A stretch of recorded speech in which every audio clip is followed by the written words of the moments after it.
Hello viewers, আসসালামু আলাইকুম। সকাল সকাল চলে আসলাম নাস্তা রেডি করার জন্য। হালকা চালের গুঁড়ি, ময়দা, চিনি, লবণ, একটু করে ঘি দিয়ে এটা মেরিনেট করে রাখলাম, মাখিয়ে রাখলাম। এই যে ডিমগুলো গলিয়ে নিচ্ছি ভালোভাবে। প্রয়োজন মতো লবণ দিতে হবে, না হলে কিন্তু একটুও স্বাদ হবে না। এই তো মেরিনেট করার পর হালকা একটু তেল দিয়ে নিলাম যাতে ফ্রাই ধারিতে লেগে না যায়, তার কারণে।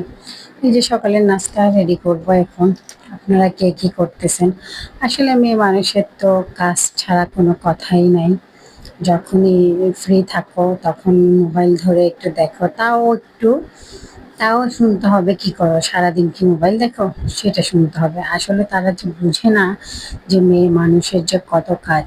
রান্না করো, নাস্তা বানাও, থালা বাসন ধোও, কাপড় চোপড় ধোও, বিছনা গোছাও, বাচ্চাদের টেবিল গুছাও, স্কুলের ব্যাগ গুছিয়ে দাও, ওদের কাপড় চোপড় ধুয়ে দাও, ওদের কাপড় চোপড় ভাঁজ করে ওয়ারড্রোবে রাখো। আসলে এটা বুঝে না, এমনকি জুতাটা পর্যন্ত ওদের ধুয়ে মুছে পরিষ্কার করে স্ট্যান্ডে রাখতে হয়।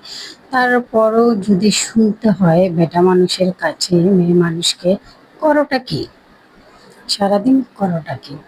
আর এখন তো নতুন কথা শুনতে হচ্ছে। জাস্ট একটা ছোট্ট একটা পেজ খুলছি আপনাদের সবার দোয়ায়। যাক, সীমিত রান্না বান্না টুকটাক আপনাদের সাথে শেয়ার করে আমার ভালো লাগে। এই তো ছোটখাটো ছোট্ট রিলস ভিডিও দিয়ে থাকি। জানি না কখন আল্লাহ আমার দিকে মুখ তুলে তাকাবে। সেই দিনের আমি আশায় আছি, অপেক্ষায় আছি। এটাও শুনতে হয়, ফেসবুকে সারাদিন ঢুকে বসে থাকো, কি করো? এসব করে কি দরকার? কি লাভ হবে? কি ফল পাবে? এটাও